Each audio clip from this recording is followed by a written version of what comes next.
Hello students, इस video के माध्यम से हम लोग कॉम्प्रहेंशन यानी बोर्ड की परीक्षाओं में पूछे गए रीडिंग स्किल के अंतर्गत जो अनसीन पैसेज पूछे जाते हैं उनको कैसे हल किया जाएगा इसके विषय में जानकारी प्राप्त करें। नवीनतम पाठ्यक्रम के अनुसार हाई स्कूल के कोर्स में अब 2 पैसेज पूछे जाएंगे। दोनों अनसीन पैसेज प्रोज से संबंधित होंगे। पहला पैसेज छोटा सा होगा जिसमें 3 short answer type question option वाले होंगे जिनका उत्तर आप OMR शीट पर भरना होगा। यानी उदाहरण के लिए मान लीजिए तीसरे प्रश्न का आपको लगता है कि डी ऑप्शन सही है तो आप OMR शीट पर जाएंगे, तीसरे क्वेश्चन के डी वाले गोले को रख देंगे। दूसरा पैसेज जो आएगा वह रिटन होगा, कॉपी पर लिखना होगा, वह 7 नंबर का होगा जिसमें 3 शॉर्ट आंसर टाइप क्वेश्चंस होंगे और एक वोकेबुलरी से संबंधित प्रश्न होगा, ये 7 नंबर। और इंटरमीडिएट के पेपर के अंतर्गत एक ही बड़ा सा पैसेज 15 नंबर का होगा जिसमें 4 क्वेश्चंस 3-3 नंबर के होंगे और 3 शॉर्ट आंसर टाइप क्वेश्चन होंगे जिसमें वोकेबुलरी से संबंधित साइनोनाइम, एंटोनाइम, वर्ब्स, वर्ड्स, सब्स्टिट्यूशन इस टाइप्स के प्रश्न दिए जाए। अनसीन पैसेज को कैसे हल किया जाता है, क्या क्या सावधानियां बरतनी चाहिए, इससे संबंधित इस वीडियो के पहले लगभग 5-6 वीडियो दिए जा चुके हैं। उनको आप अध्ययन कर बारी बारी से देखें। उसके बाद यह जो है कि क्या क्या सावधानियां बरतनी चाहिए उसमें अंतिम यानी 15वें नंबर का यह वीडियो है, इसलिए यहां देख रहे हैं लिखा हुआ है नंबर 10। नोट नंबर 9 तक इसके पहले वाले वीडियोस के अंतर्गत दिखाए जा चुके हैं कि अनसीन पैसेज कैसे पढ़ें आप। प्रोनाउन से संबंधित क्या क्या सावधानियां बरतनी चाहिए, प्रश्न जो who, whom, whose, which, where, why, how इत्यादि से शुरू होते हैं उनका उत्तर आप कैसे देंगे। बिकॉज वाले प्रश्नों का यानी जिसमें बिकॉज का प्रयोग होता है वह उत्तर किन प्रश्नों के यानी वाई से कैसे देंगे, यह सारी बातों का पहले जिक्र किया जा चुका है। अब आइए नंबर 10 पर क्या सावधानी बरतनी चाहिए। उत्तर लिखने से पहले प्रश्न को 2-3 बार पढ़कर भाली भाव समझने का प्रयास करें। यानी जो भी पैसेज आपने पढ़ लिया उसके नीचे जो प्रश्न दिए गए हैं उन प्रश्नों को 2-3 बार पढ़ करके ध्यान से समझने का प्रश्न करें कि वो क्या कह रहा है। नंबर 11, प्रश्नों को पढ़कर पैसेज की उन लाइंस के नीचे रेखा खींच लें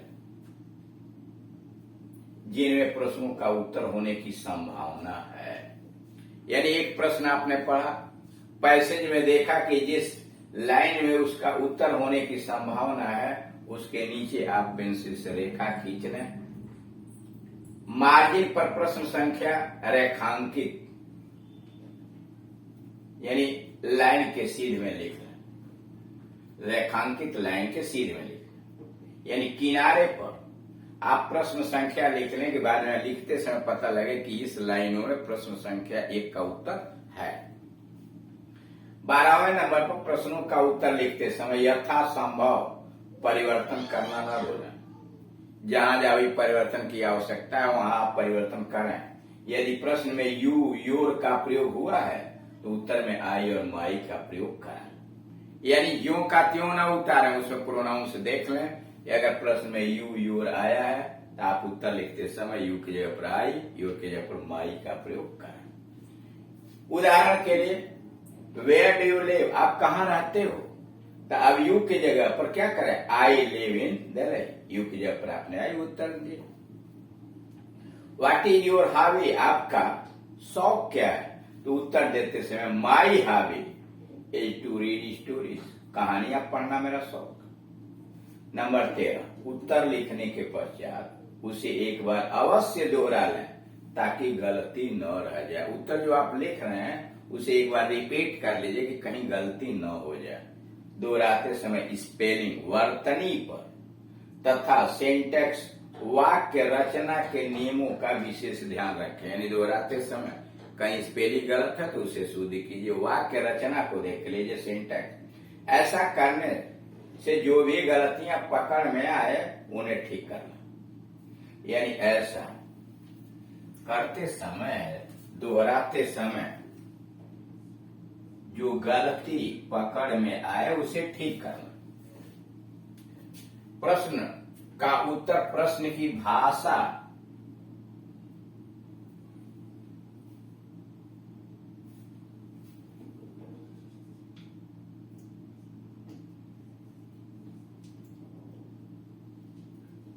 तक ही सीमित हो।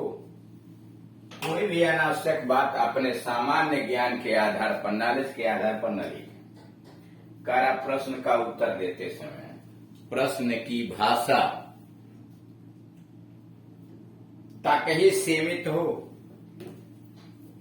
कोई अनावश्यक बात सामान्य ज्ञान पर न लिखें, उतनी ही बात लिखें जितना पैसेज में दिया गया है। अपने सामान्य ज्ञान के आधार पर कोई अलग से बात न लिखिए, चाहे वह पैसे से ही संबंधित बात क्यों न हो। इसको समझाने के लिए उदाहरण नीचे लिखा हुआ है। एग्जाम्पल, पैसे लिखा है, गुरु Nanak was the founder of the Sikh religion. Guru Nanak ji Sikh धर्म के संस्थापक थे। गुरु Nanak was the founder of the Sikh religion. Guru Nanak Sikh धर्म के संस्थापक थे। He was born in 1469 in Nankana Sahib. उनका जन्म 1469 में ननकाना साहिब में हुआ था। He was quite, वो शांत थे, peaceful, thoughtful and great thinker. वह बहुत शांत स्वभाव के विचारशील और महान चिंतक थे। अब प्रश्न बना, what do you know about Guru Nanak? आप गुरु नानक के विषय में क्या जानते हैं? आंसर आपने लिख दिया जो पैसेज में दिया हुआ उसके आधार पर। गुरु नानक वाज, यानी इसमें बहुत परिवर्तन कुछ नहीं करना है। यह गुरु नानक के बारे में लिखा हुआ, आप सीधे के सीधे इसे लिख सकते हैं। वही लिखा भी गया है, थोड़ा हेर फेर करके। Guru Nanak was the founder of Sikh religion. Guru Nanak ji Sikh धर्म के संस्थापक थे। He was born in Nankana Sahib in 1469। वह 1469 में ननकाना साहिब में पैदा हुए। ही वॉज ग्रेट थिंकर, वो महान चिंतक थे। He was peaceful and thoughtful, वह विचारवान और शांति प्रिय थे। अब यह नोट लिखा गया, हर बात तो यहां लिखने। अब यह ध्यान देने की बात है कि नानक साहब के पिताजी का नाम कालू था। तो अब उसमें आगे आप यह न जोड़ने, his father's name was Kalu. यह असंगत बात है, इसलिए कि कहीं भी पैसेज में उनके पिताजी का जिक्र नहीं आया है। आप अपने ज्ञान के आधार पर, यह सही है कि जो बात आपने लिखी है, his father's name was Kalu, उनके पिताजी का नाम कालू था, लेकिन पैसेज में यह बात नहीं आई है, इसलिए वर्णन आप इसमें नहीं करेंगे। इसको असंगत माना जाएगा, गलत माना जाएगा। भले ही आप सही हैं, आपका ज्ञान अधिक है, लेकिन उत्तर उतना ही दें जितना पैसेज में दिया हुआ है। क्लियर? यानी कोई उत्तर लिखते समय अपने ज्ञान का प्रदर्शन मत कीजिए, जितना पैसेज में आया है उसी के आधार पर आंसर दीजिए। अब ये लास्ट में yes no answer type question. अभी तक तो आपने क्वेश्चन वर्ड से देखा, हु, व्हेन, वेयर, व्हाई इत्यादि से देखा, व्हाट से देखा। अब यस नो टाइप का क्वेश्चन भी हो सकता है। जैसे डू यू लाइक आइसक्रीम, क्या आप आइसक्रीम पसंद करते हैं? तो इसके दो तरह से, जब कोई प्रश्न सहायक क्रिया से शुरू होगा किसी भी टेंस में, तो उसके उत्तर दो होते हैं, एक नो से और एक यस से। Yes type question, no type question. तो उत्तर इसीलिए दो लिखा, यस आई लाइक आइसक्रीम। हाँ मैं आइसक्रीम पसंद करता हूँ, अथवा नेगेटिव में do no I do not like ice cream, नहीं मैं आइसक्रीम पसंद नहीं करता हूँ। यह अफर्मेटिव में है और ये निगेटिव में होता है। दूसरा प्रश्न है, have you seen the Taj Mahal, क्या तुमने कभी ताजमहल देखा है? Have you seen the Taj Mahal, क्या कभी तुमने ताजमहल देखा है? उत्तर आपने लिखा yes I have seen the Taj Mahal, हाँ मैंने ताजमहल देखा है। या निगेटिव में no I have not seen the Taj Mahal, नहीं मैंने ताजमहल नहीं देखा है। लेकिन इस बात का ध्यान रखें, नोट, परीक्षा में पैसेज के अनुसार केवल एक ही उत्तर लिखें। पैसेज में दोनों उत्तर थोड़े दिए होंगे, कोई एक होगा, या तो अफर्मेटिव वाला यस से या नो से। ये तो समझाने के लिए कि किसी भी सहायक क्रिया से शुरू हुए प्रश्न का उत्तर आप दो तरह से दे सकते हैं, यस में या नो में।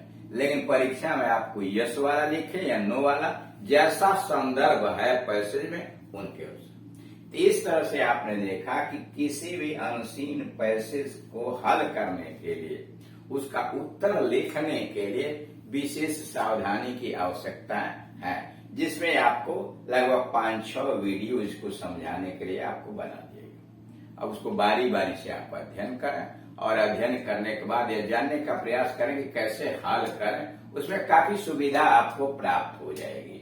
अगर इससे भी आपको परेशानी होती है या इसके इतर आप कोई और व्यवस्था देखना चाहते हैं, जैसे इंटरमीडिएट का या हाई स्कूल का दूसरे ग्रामर के सेक्शन में जाना चाहते हैं, direct, indirect, synthesis, transformation, active, passive, negative, integrative या सिंटैक्स इत्यादि, तो आप इस चैनल पर जाइए, name of the channel, YouTube पर जाइए और वहां टाइप कीजिए। मान लीजिए आपको सिंथेसिस पढ़ना, तो synthesis by KD. Singh and Gunjan English coaching, और उससे पढ़ने के बाद अगर आपको कोई समस्या खड़ी होती है, ये दिए गए मोबाइल नंबर पर आप कॉल करके अपनी समस्या का समाधान कर सकते हैं। अब इसके बाद अगले वाले वीडियोस के अंतर्गत इसके उदाहरण पेश किए जाएंगे कि कुछ पैसेज कैसे आप हल करेंगे। Thank you.